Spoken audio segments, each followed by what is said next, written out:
Welcome to Health and Safety Conversations. Here's your host, Tom Bourne. And welcome to Health and Safety Conversations. My name's Tom Bourne. I'm your host, and with me today is the marvellous Dr. Dan Hill. Dan, how are you? I'm really well. How are you? Oh, fantastic, mate. How is the lovely Gold Coast this time of the year? It's a little overcast, but it's lovely as usual. Getting full of schoolies at the moment, but they're just starting to trickle out now, so we're getting back to normal soon. Good. Dan, I've known of your body of work for quite some time and known you for a little while. Spoke yesterday as well, so that was good. But for those who don't know you, can you tell us a little bit about yourself, your background, and what you're currently doing? Sure. Well, my background really is varied, which is a great thing in vocational training. And I know that the main thrust of this conversation is around vocational training in the context of work health and safety, etc. So I'll try to keep it on point. But I started my life in the military, in the Air Force, and got out and started in retail and then in buying and wholesaling and that sort of thing. And then about 20 years ago, I decided to get into training with a bit of a push from my brother. And a few years after that, he and I started Spec Training, which is a registered training organization. So we've been in operation for around about 15 years, and we specialize, coincidentally, we started the organization with a work health and safety qualification. That's how we actually originally registered. But then we moved into training assessment as a speciality, and it's been that case for the majority of that time.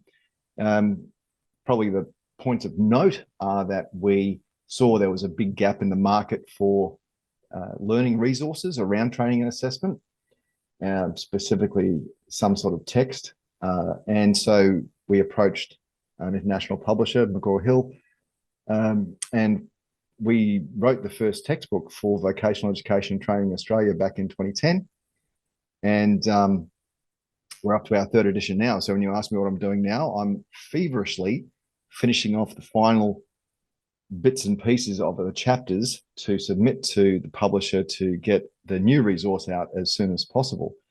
But yeah, 3 editions later, plus a textbook for the diploma, and also a textbook for retail. And I think that's all in the textbook range, but around 40,000 copies sold. So it's definitely been used out there, which is fantastic. We like to think it meets the needs of the industry. Yeah, it certainly does. I've still got the 2010 edition floating around in my bookshelf over there. It's a bit brown one. Yeah, it's a bit tattered and a bit well beaten now, but opened my eyes. And when I first started to get into training, it was the go-to book. It really was. Because although I had some good people as mentors, really good knowledge in there. And you're right, you can't find it literally anywhere else. Spec Training, I will be honest, I have never worked for them, but they've always been my preferred provider of training and assessment, because you're a professional and you deal with the realities of people's busy lives and you get the job done. So when it came to the new training qualification, which has just been, I believe, gone live this week. Yesterday. Yeah. Yesterday. You were the one who I wanted to get on the program. It sounds weird. It sounds strange. Why would you get someone about training and assessment on a safety program? But training is one of those fundamental control measures in the hierarchy, control for safety. It's considered one of the weaker ones, but it's something that is also written in the acts and the regulations as being required for all workplaces, that all workers have fundamentally the rights for. So to me, it made perfect sense. Not only that, there are a lot of on-site trainers and assessors that deliver, and there's a lot of workplaces that actually require health and safety people to have a training qualification for whatever reasons. So Tell me about the lovely new TAE, because there's been, I don't know, it's one of those qualifications that no matter what changes with it, it's always going to get bagged. I've never seen a more hated qualification of various editions. It doesn't matter what you do, people just have a crack at it. What's this one like? It seems to be the case, doesn't it? And some of that comes from the when we talk about vocational training, remember that's career-based training. So whether you're in work health and safety or you're in finance, it doesn't matter. The purpose of vocational education is to get you ready for a job. Yeah. And when people do things like trade apprenticeships, traineeships, and things like that, they only have to do them once. You know, they do them once, they've got the qualification, and then their career can go forward. Now, on the surface, that's what occurs. But in reality, we know that if a tradesperson, for instance, a plumber, decided to do their plumbing qualification back in 2000, then if they had done no further education between then and now, they wouldn't be employable. Would you agree with that? Oh, absolutely, absolutely.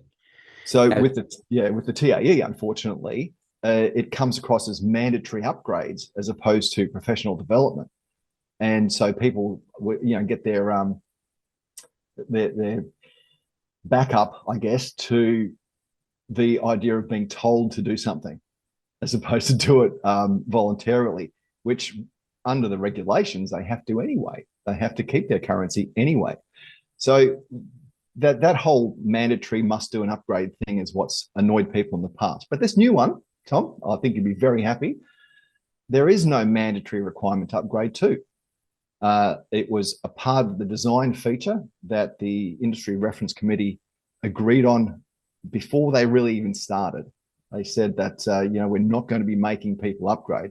And that was in response to, as you said, all that negative, not negative press, but negative comments around the industry about having to continually upgrade. I always joke when people come to me and say, express their displeasure, for want of a better term, at needing to upgrade. And I say, well, there's been 2 upgrades in 12 years. Is it that bad? Is it that bad? Yeah. And the first upgrade was 2 units. Again, is it that bad? Yeah.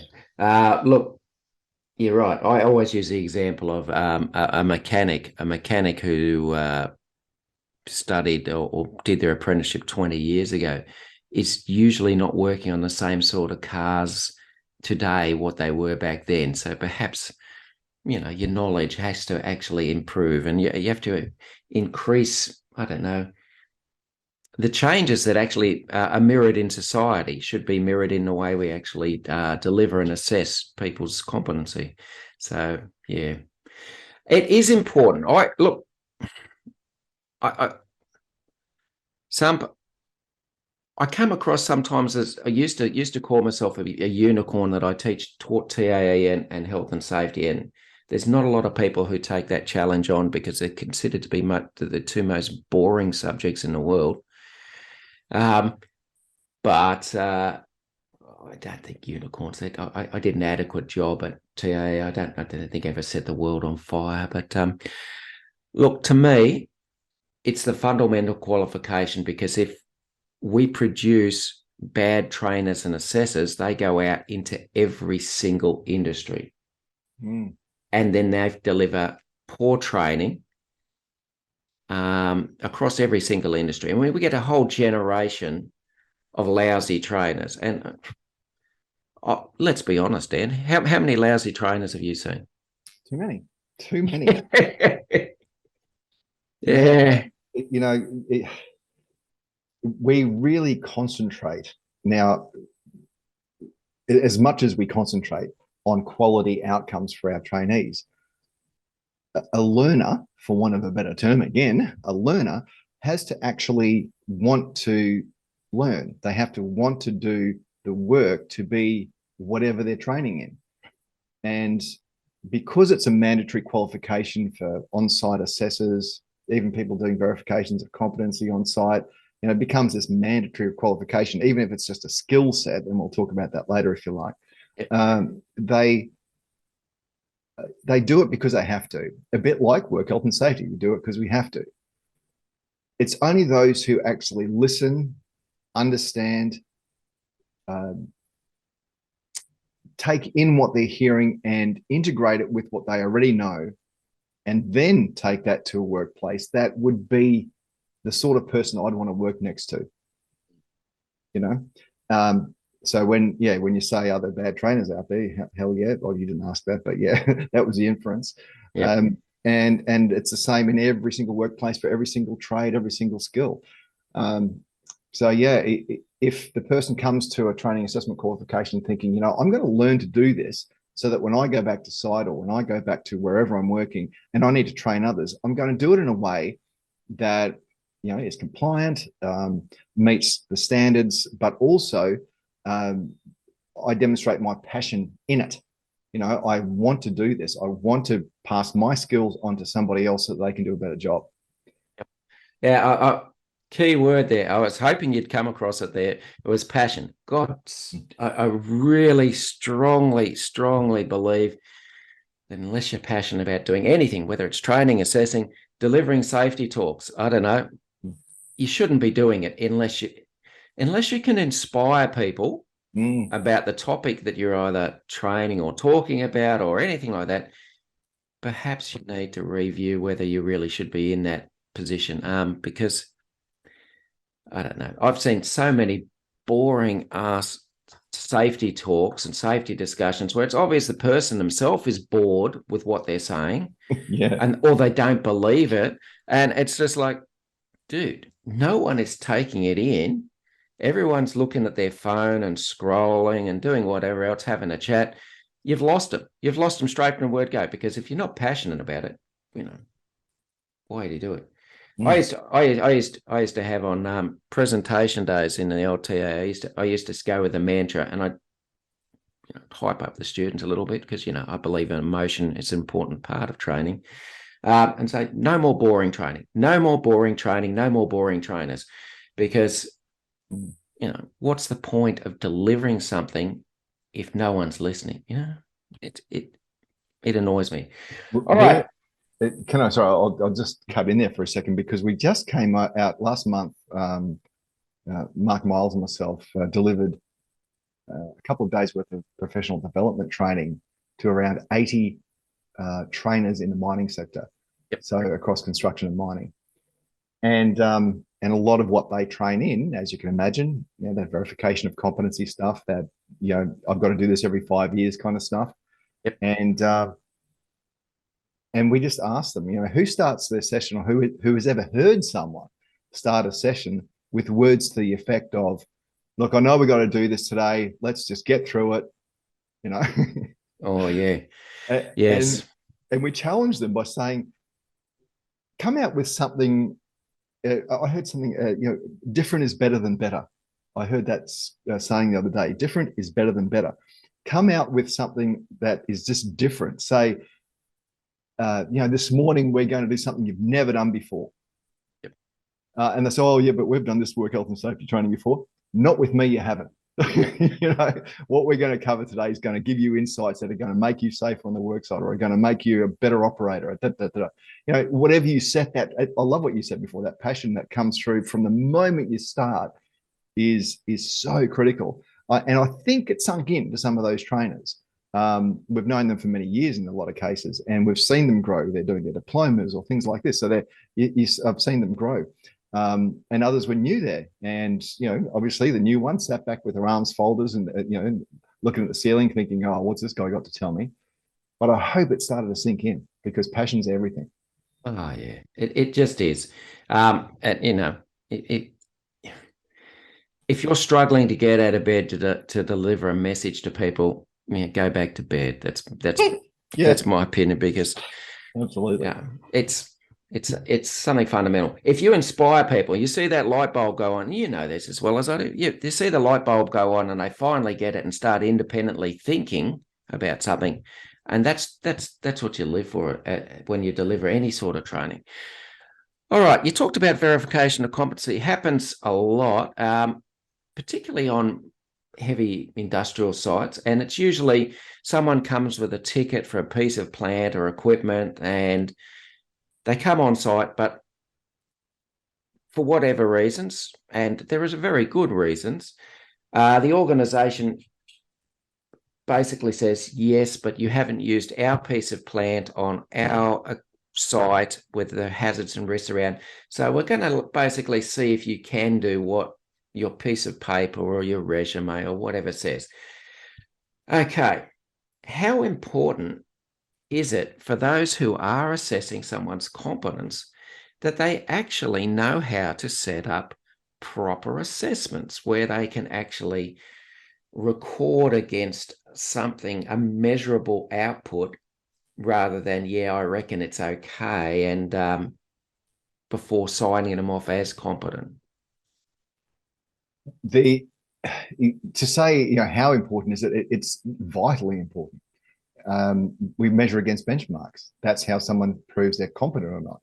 So having a benchmark to report against, in other words, you've got an observation checklist of some form that you're looking at to make sure the person performs that task to that standard, then that becomes the critical piece of documentation that you as an assessor have to know inside out. Now, here's something actually, when you're doing an observation like that, one of the big problems is that you're watching, you're thinking about what you have to write down, you're hoping that you understand what the various interpretations of the things you're supposed to be looking at are, and then writing down some sort of comment and ticking it off. But where is your attention? Your attention should be on the candidate. It's on a bit of paper or something. Not on the piece of paper. Yeah. So if you want to get to be a really good on-site assessor, you should be able to almost recite word for word that checklist that you're checking off. Yeah. So you fundamentally know in your mind what you're looking for without having to keep being the noddy, pop your head up and down, up and down, up and down. Yeah, look, I can't stress that enough about safety, about having proper assessments against proper benchmarks. And I'll give you an example, and it's one that not many people think about. A few years ago, we had the Dreamworld incident. And not many people like to talk about it. I don't like to talk about it because it involves people dying. But if you fundamentally go back and look at the coroner's report and the critical examination of the training,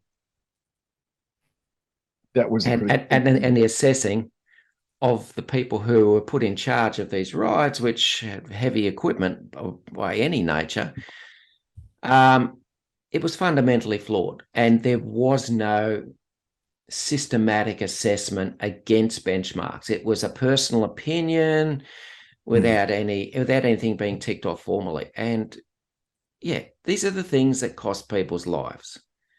Signing people off to operate heavy equipment, if you're not sure of their competence, sooner or later you're going to get caught out, and you'll be put in front of a coroner's court and trying to explain how you actually assess them competent at that time. So it's one of those things. Even if industry doesn't think they need a piece of paper to do non-accredited training and assessing, I can't stress enough how important it is to have at least that fundamental knowledge of how to run assessments, but also to write assessments, because you talked about checklists here. And the question I have for anyone who's using any checklist is, who wrote it? And if you don't know who wrote it, why are you using it? Because you're assuming the person who wrote it knows what they're talking about, and you shouldn't have to. In the mining sector, they have that in the culture training they normally do. They refer to the newspaper test. You're probably familiar with it. If an incident occurs on the site, what would it look like in the headline of a paper? And is that the headline you want to see? Yeah. And I compare that to if you're an assessor who's filling out someone's assessment. Imagine you're getting up in coroner's court having to defend how you assess that person. isn't that the person you want to be? Isn't it not the person in court, but the person who knows exactly what they assessed, why they assessed it, how they assessed it, and what the outcomes should have been? That's the thing I find interesting. Most people don't understand with assessments. If you sign that off, you're legally signing that off that you believe they're competent, and there are consequences to that. It's one of those deadly serious things. It should never ever been seen as a tick and flick, just get on the tools and get the job because, we really need that person on site. Yeah. So it's important to me, and I think it's important to people's safety. Also, you'd mentioned that the TAE, the Cert 4, is deemed equivalent, therefore people don't have to upgrade. Yeah. I'm gonna be pretty cynical here, Dan. Tell me if I'm wrong. Do you think that was the one selling point in the upgrade that they actually had to have, because otherwise they would be basically burnt at the stake? So say that again, because All right, PwC. So PwC. Oh, and I see. I know where you're going. No, I know where you're going. Okay, yeah, just had to get that right. Yeah, yes. Yeah, absolutely. That's why I said it was formed part of their original discussions, because if they were going to make people upgrade, there would be such an outroar. Yes, burned at the stake, perhaps, maybe paraded around Canberra for a while. But gosh, I've got so many things I want to say about that. But honestly, the end result is pretty good. You asked me yesterday, actually, before today's podcast, about whether I thought it was good or not, and I said, well, yeah, it's pretty good. It's better than the last one in a few ways. Number one, and this would probably affect your listeners especially, is the language literacy and numeracy component is no longer a separate unit just hanging out there. Whilst it is a separate unit, it's integrated into development, delivery, and assessment. So it goes across all three clusters of the TAE, which it always should have. It's meant to. But it was only ever trained as, here's an upgrade unit, just go and do that. It takes you a day, So that's one big improvement. The other big one is they've added a brand new unit called PDD 401, which is work effectively in vocational education and training. Okay, great. Now I get to learn how to develop a professional development plan, and I can schedule in my professional development and see why it's important. Yeah, I got to say, the old qualification, some of the biggest, I won't say whinge, gripes I heard, and there were many, were things like it teaches you how to tick boxes for audits, but it doesn't actually teach you how to train and deliver. Oh, well, let me cut in there, because that's the other exciting thing. Oh, gosh, one of the best things they could have done from my point of view, and again, this is all opinion based, but from my point of view, is they removed the design, develop, assessment tools unit from the core. Now, for people who don't know what that means, that particular unit was a diploma level unit requiring anybody who wanted to train in vocational education to suddenly be at a diploma level designing assessment tools. What?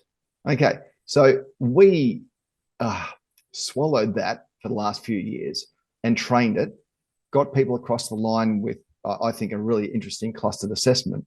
However, the amount of people who went out and actually used that skill, I could count on one hand. So that's gone. But besides that one unit costs the industry a hell of a lot of good industry-based trainers, a hell of a lot. People had been training for 20 plus years, but part-time basis. So you had all the skilled ambulance officers who were delivering quality first aid training. We had all the people skilled in the workplace that would train every now and again that just went, this is too hard. This is not relevant. I'm not doing it. I'm leaving the training industry completely. Yeah. I heard that. I think we went backwards in terms of staffing numbers in training for about 4 years after that. It just it blew me away. Yeah. That's actually true. And whether it was for that reason or others, but that was definitely a part of it. We have lost a lot of trainers out of the system, and new ones come in being faced with that unit amongst others, going, "What am I getting myself into?" Yeah, so let's be honest, 90% of people, and this is being absolutely honest, are never going to develop an assessment tool, assessment instruments, all those fancy terms we use, design an assessment. Basically, 90% of the hands-on trainers will come in, they'll be given a pre-package that they have to either assess or deliver and assess, and they go and they do their best because they're industry experts, which is what we want in vocational education. We don't want necessarily design and development experts who can't train or have no industry knowledge.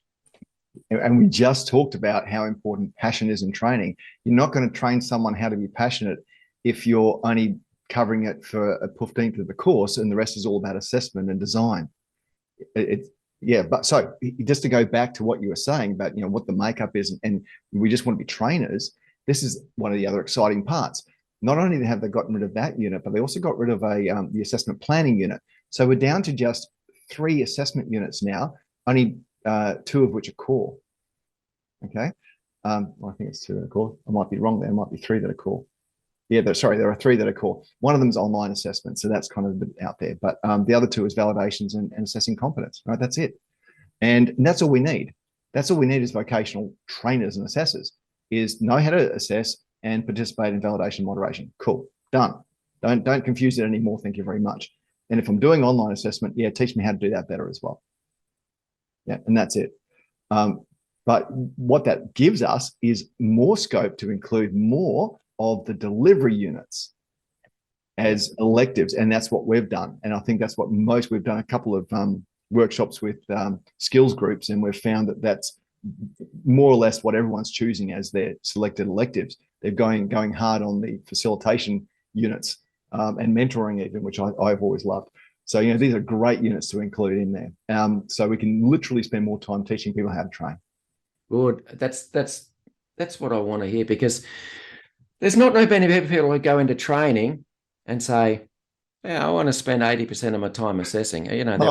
There are strange people like me who began their training career as a full-time assessor and got dragged kicking and screaming into training. But that's the unusual case. Most people want to, if they want to get into training, it's because they want to train, and they want to train well. They don't want to be the boring facilitator, trainer, whatever you want to call them, lecturer. Yeah, and bogged down in compliance all the time. Oh, yes, for God's sake. All right, just with it, back to the structure of it, and saying it's equivalent to the older qualification, which is now the TAE 40116. I think that's right still. If it's got 2 more units, how can it be equivalent, really? Oh, well, they talk in terms of workplace outcomes. So the workplace outcome is you're a qualified trainer assessor. However many units it took you to get there is irrelevant. It went from 14 to 10 to 12 over the last 15 years, and that's it. So that's how it supersedes and is equivalent to, yeah. However, if you try to credit units across, you're going to run into a lot of hate because because unfortunately those a lot of the units internally to the qualification are not equivalent. In fact, most of them are not equivalent, which is crazy. But we'll work on that later. That's going to be a part of the professional development process, we'll call it. Yeah, look, that's the best explanation I've had of the units. So thanks for that. That's actually good about you get the equivalent knowledge no matter how many units. I like that. That's very good. Also, the other thing I'll talk about this is we talked about it not being mandatory for people who have the qualification to necessarily upgrade. Of course, that's not if you actually are delivering that TAE itself. But I've found over the years that a lot of industries at the very least, even though it might not be mandatory for their people who may be delivering soft skill courses, non-accredited courses, whatever you like to call them, they still make it an internal standard that all of the people who are going to deliver training will have this. And it's a strange one. I can understand. I'm certainly not going to tell industry what they should do or what they should require, but You mentioned skill sets earlier. I think this is one of those things that's just not understood by 90% of people who are employing trainers or have trainers on board, that perhaps they would be better suited with skill sets. Can you tell those who aren't familiar with skill sets what they are, what they do, what's their purpose? Because no one knows, Dan. Okay. Yeah, skill sets are subsets of qualifications. So they add to a qualification or they stand alone. When you complete a skill set, you're completing somewhere between 2, sometimes up to 5 units. But it's usually around 2 or 3 units of competency. So number one doesn't take you as long. Number two, it's more specified. So it'll be in the training assessment qualifications, not dozens, but a number of skill sets, ranging from workplace presenter through to workplace supervisor skill set, which includes mentoring, interestingly. Pardon me. They've got the enterprise trainer assessor skill set, which is probably the biggest one that we do anyway, because that is also mentioned in the RTO regulations as being something you can use to assess people assess people in the workplace. So yeah, each of those skill sets, as mentioned, is made up of a shorter number of units, and it's focused on achieving a particular workplace outcome. So if you just want to be a trainer, and you don't care about being accredited, you just want to be a good trainer, you can go and do a trainer presenter skill set. It's got 2 units, teaches you how to present, teaches you how to train, and those things are not mutually exclusive by any means.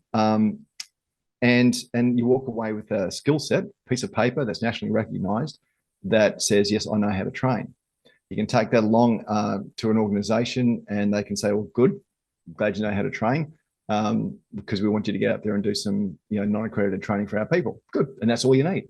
Yep. It's when organizations, and oh my God, we've seen this way too often, and organizations that should know better too, like RTOs, so registered training organizations, who mandate that their trainers and assessors must have the newest TAE. And look, as a TAE provider, it's like, great, okay, no problem. However, is it necessary? It's not necessary. It's not necessary to do that from a compliance point of view. And it's probably only be necessary if someone's been out of training for a few years. Then sure, go and get your upgrade, go and do more units so you can get back into the swing of things. But if you've been training all that time and you've got an older TAE or TAA even, what is the requirement? So you've got compliance, which requires, at the moment, believe it or not, where are we? We're on the cusp of 2023. And for at least the next year and a bit, if you have the old 2010 version plus those 2 units, you're still compliant for another year and a bit. And then if you go and do a gap training day, which takes you 1 day, you can get your 2016 version, and then you'll be compliant for years.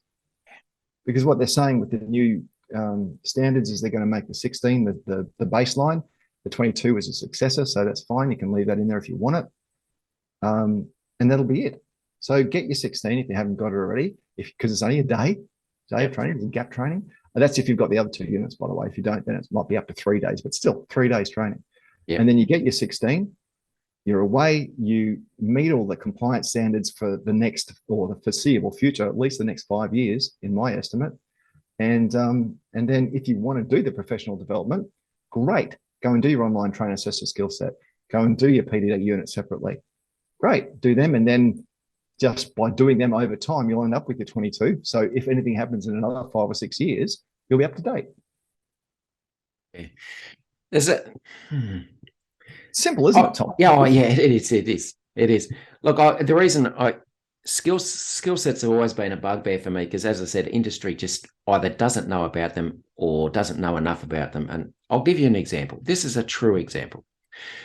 Large council, they're called shires over here, by the way, but large council in Queensland, we won't talk which council, at one stage, and this is only a few years ago, was getting its senior bus drivers to train the new bus drivers on routes and making sure that they actually, they do a bit of observation, making sure they're doing everything right while they were on the bus runs.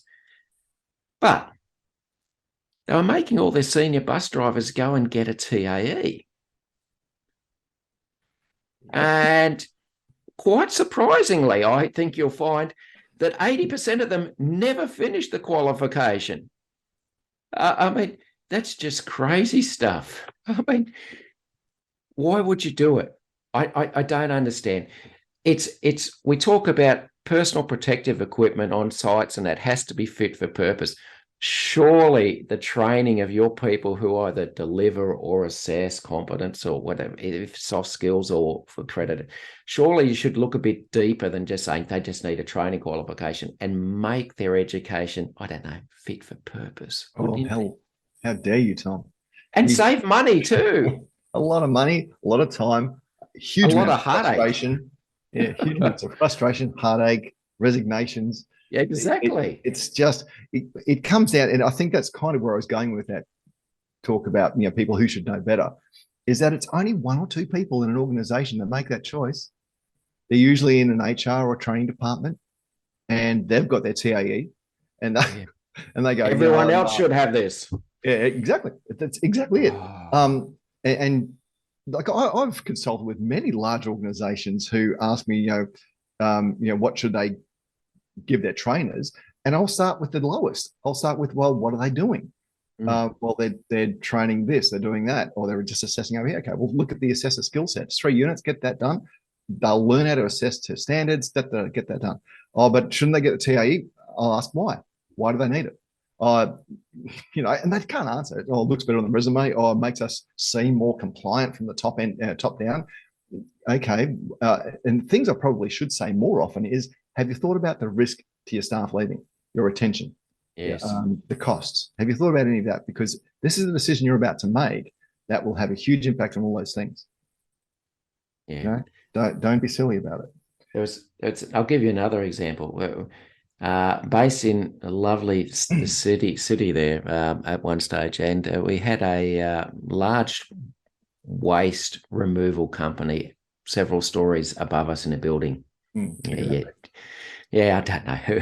Anyhow, and they get their senior drivers, and they sent out an email on a Friday saying you were required to attend the training, blah, blah, blah, which is for the TAE. They wouldn't tell them what it was. And so come Monday morning for the first cluster, you'd get 2 or 3 drivers sitting in the back of the room going, why are we here? What are we doing? And basically, again, they were there to teach people or assess people's competence on the routes and how to operate a garbage truck. And it was just like, you're right. People eventually actually leave organizations if they're forced to do something that they can't see a purpose for or a need for. Why would I do this rubbish? It goes back to, and this is from the 50s, for goodness, I think it's the 50s, but Malcolm Knowles' principles of adult learning, one of them is, is it relevant to me? Yes. Yeah. Is it relevant to me? I'm goal orientated. So, there's these things that you suddenly misalign with for each individual who you want to train or who you want to get trained, I should say. And if you can't answer those questions for them, they will answer them and it'll be negative, and they'll turn up to this training. They won't want to be there. They'll either fail it or they'll do miserably through it. And you're not getting a better worker because of it. Yeah. And that's for all training, by the way. That's just not with the TA qualification. That's, again, trying to get your people to go and do a safety qualification or something like that they're not interested. They can't see the need for it. Then why would you do it? All right. You mentioned something a couple of times, which I think is greatly undervalued in industry, and that's mentoring. My God. Well, one of the greatest crimes I think we have in Western society is that you build up a basis of knowledge and skill and experience over your lifetime, and then you retire and you take all that and all of the learnings you've had in your career to the grave. Let's be honest about it. There is no in most businesses anyhow that I've been aware of, there has been no planning for, as people progress towards the end of their careers, a pathway for them to mentor up and pass some of that experience and knowledge onto the people coming through at the beginning of their careers. And it's just, it's a criminal waste, I believe. Yeah, I remember I used to teach at the Australian Institute of Management many years ago, and we had a course there, and we talked about staff retention, we talked about successor planning, and that formed part of it. We called it, I can't remember what it was called, knowledge systems, can't remember now, but basically IBM back in the 80s created a knowledge base, a knowledge system, and I wish I could remember exactly what they called it, but it was one of the first big databases in the world. And because they had coders and engineers and stuff all around the world, they wanted to concentrate all that expertise in one place. And so as people developed projects and everything, all their learnings went into this one big knowledge base. And so it didn't matter who came in and out of the system, they could access that, find their way through it and find out what they needed to get started on the next project. There was a council here in Queensland who does the same thing, but only on a small level, like only within a certain area of the council. I don't know whether that's an answer or not, but that is what a lot of organizations try to do. But mentoring, I've just done, we're actually doing a lot more training and mentoring in the last few months than we ever have before. There's a skill set, speaking of skill sets, called workplace supervisor skill set, which is a TAE skill set. It does one assessment, one training, and the mentoring unit. Right? I think that is a brilliant skill set. Yep. Simply for that reason, I can train skills, I can assess those skills, and I can mentor new staff. I think a lot of supervisors and a lot of new supervisors who are basically thrown in a position, not given much training in it, they could all benefit from that. They could. It's one of those things I sort of believe in, and it will never happen. Well, as much as I love pipe dreams and stuff like that, it'll never happen in my lifetime. That the last 2 years of your working career, you probably should be purely taken off what you're doing, and you should be mentoring newer people, so that we get very. I'll give you an example. Worked for Australia Post for 10 years, and the average span of employment for workers with Australia Post is around about 35 years. It's unheard of in this day and age. People start their careers and end their careers with Australia Post. But there is nothing to capture that knowledge before they go, so that the new generation coming in is not starting from scratch, so they're not destined to repeat the same mistakes over and over again. And it's a shame. It's a shame to me. I don't see it enough. So if any way you can promote mentoring, Dan, I'd be really happy for you to do it. Well, I posted something on LinkedIn just saying, just from the result of me doing a couple of courses with an aged care facility, would you believe that they had a number of staff going through, I think about 12 staff, and also another company out of, they're an RTO out of Canberra. So they're the two we did just recently. Pardon me. And when we talk about mentoring, it kind of lights people up, because it's about storytelling.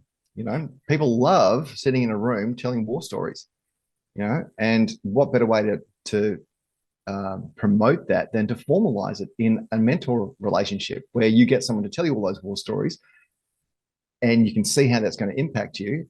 You work with them to hit some goals over a period of time that are outside of your normal day-to-day work tasks. They just help you with the overall, tacit knowledge of what you're doing within a workplace, so that the stuff that's not written down. And it was great. So it was great teaching it. It was great seeing, as you mentioned before, the light bulbs going on in people's heads, saying, "Well, this is could be life-changing," and it is. We even talk in the unit about the fact that the improvements to the mentor, so they gain a lot from the experience. The mentee, the person undertaking it, obviously gets a lot from it, but the organization benefits hugely. Staff retention, performance improvements, and everything related to that. It's a no-brainer. Every organization with that size, let's say more than 20 people or so, should probably have some kind of mentoring program in place. Yeah. Even smaller ones if they can manage it. But yeah, definitely all the larger ones should. And a lot do. I'll be fair. There are probably anyone might be listening to this saying, "Oh yeah, well, we've got a mentoring program." Well, great. Does it work? and is it? Does it help to change culture as well? That's the other big thing that it does. Mentoring helps change the culture positively, hopefully. Yeah. All right. Now, one of the things I found in the TA delivering the TAA 40116 was that there are a lot of people in human resources or moved up to middle management, say in organizations, who had the older qualifications, the BSZ or the 40110. And they, back in their day, it's sounding like old timers, but it's true, got their qualification in 5 days. Never went away and did it's getting it out of the Wheaties box, basically. But here's the thing. They're telling their people for the 40116, and that'll be the new qualification, what's taking you so long? I got mine in a week. We might need on working on enlightening people in management positions that there is this, what is it called? Minimum required learning that has to be done. The volume of learning. Volume of learning. What's the current volume of learning for the new qualification, Dan? It should be around the 500 to 600 hour mark. Yeah, I think Cert 4s are traditionally around 650 hours. Now, pretty sure 650 hours doesn't fit into any calendar week. Maybe my maths are a bit awry, but if you are going to send your people to training, give them the time to actually learn, for God's sake. I actually interviewed someone the other day. They were looking at RPL, and I was just interviewing them, and they said they got their last qualification, and I won't tell you who it's for, even though they did share it with me, in 3 days. 3 days. 3 days. And I was in disbelief. He goes, "Oh, I'm pretty sure it was 3 days." And then I came back and he said, "It wasn't 5. Even 5 is ridiculous." But no, it was 3. I could not believe what I was hearing. I said, "How can you get 10 units of competency trained and assessed in 3 days?" Effectively. You can do it if they literally just, here's all the assessments, here's all the answers. Now just fill all that out. Take a few photos. We'll pretend that you actually did some training. And you'll be right. Thanks. And pay me $100 on the side in cash, and I'll give you the qualification. That doesn't happen. Yeah, look, we could talk about all sorts of strange things in training. You got me on that one. That's my pet hate. Can I tell you my pet hate? RPLs that aren't RPLs. That's look, and the misunderstanding about recognition of prior learning is just bizarre. If we just snow the assessor with 300 documents that I didn't create, that I didn't take part in, I just signed my name to it. I will say in our experience only, so this is not this is hearsay, but our experience purely, the mining industry is particularly bad with that. Oh, look, it's one of those things, because they've done so much, haven't they? They've got so much, and here it all is. But does it map? Well, it's not my problem. Oh, well, okay. It is. You're supposed to map it, not me. That's the whole process, But there is. All right. I won't tell you specifically, but there is an RTO in Queensland that particularly deals with, people from like your initial background, shall we say, in the working, people who are leaving that industry, and all of a sudden they get a swag for a few $1,000s. They get a swag of qualifications, and I seriously wonder,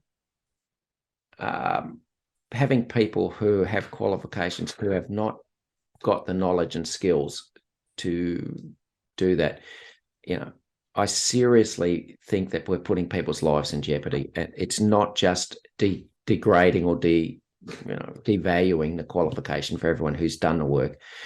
I see it as a direct physical threat to people in the workplace, because we're setting people up in workplaces for workplace roles. Yeah, and as you mentioned before, the training is only one element of the of safety. But if the trainers aren't any good, if you're giving them pieces of paper because they've turned up and paid you the money, but they haven't done the work, whether it's RPL, whether it's some sort of other dodgy way of doing it, then what are they training people in? What other corners are they cutting?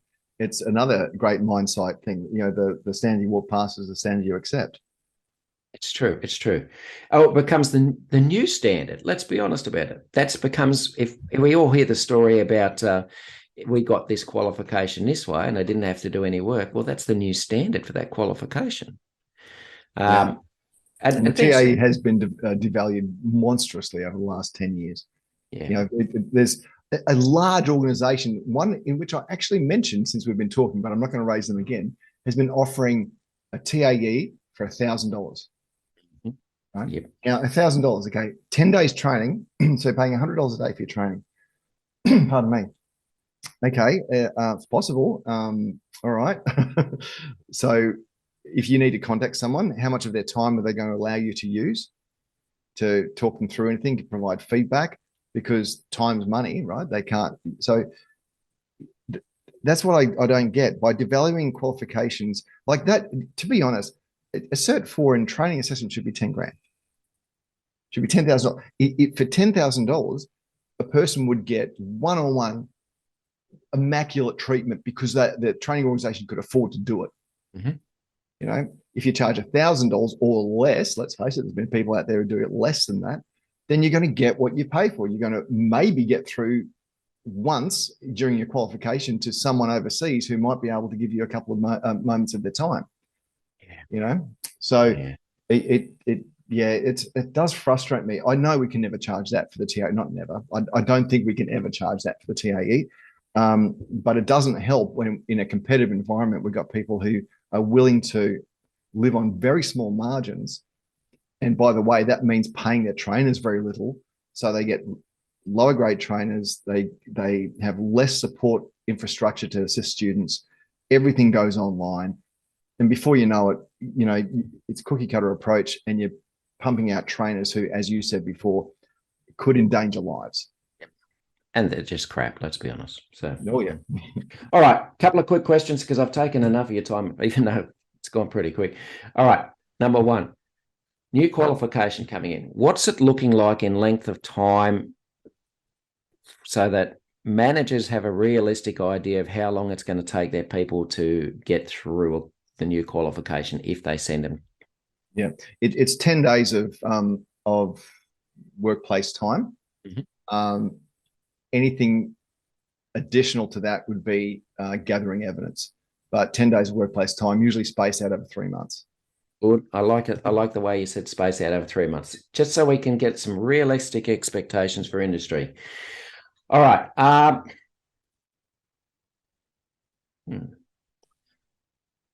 No, I think that's a thing. I've lost, to be honest, I've lost the last question, Dan, in my head. But it's been great talking to you, and I think we can leave it on that note. Thank you so much for your time, and thank you for trying to help explain new qualification, who needs it, what other avenues are available, and just a greater depth knowledge of, I don't know, the training and how it impacts on safety. Well, thanks very much, Tom, for the opportunity to, and just to let anybody listening know, we do train. We have a full-time trainer in WA. We also have courses running in Laos and Vietnam next year, which is exciting for a mining organization. So it doesn't matter where you are. If you want the Australian version of this national qualification, yeah, just contact us. We bend over backwards. One of our values is flexibility, which means, and we live it, we basically allow people to squish the training into their workplace as best we can, while still maintaining some form of, return on investment, basically for both parties. But yeah, we're out there doing it, and we love doing it, and we hopefully produce good quality trainers for the various industries, including work health and safety and mining. Excellent. Oh, one last thing before you go, Dan. When's the book due out? Yeah, that's not good news. Okay, so our deadline's Thursday for that content, and we'll hit that. That'll be fine. The publisher allows us as the authors to use that immediately, so we can actually have it up on our internal content to run the program as soon as we get the assessments done. So it'll be January, February. But the actual published textbook that you get in your hands, probably not till the middle of the year. The ebook version, they're looking at late March as the chance. So the ebook version will be out late March, the full hard copy by mid-year. And it's just all down to logistics. There's a lot of work to be done once the manuscript's done to actually get a physical book into people's hands. We were lucky last time because it took 12 to 18 months for everybody to get the TAE on scope, if you can recall. Oh, yeah. So there went having PTSD flashbacks about that. So no. So we had some grace from ministry, but now everyone's going to get it today, this week. And they're going to be looking for resources. And I just hope they don't choose the first one they get, because not only will they miss out on the textbook, but it'll cost them. It'll cost them in a number of ways. Yeah, absolutely. Look forward to speaking to you soon, Dan. Thanks again for your time. Pleasure, Tom. And I look forward to all your success as well. You're doing great over there. So well done. Thanks, man. Thanks for listening to Health and Safety Conversations with Tom Bourne. Until next time, stay safe and enjoy the rest of your week.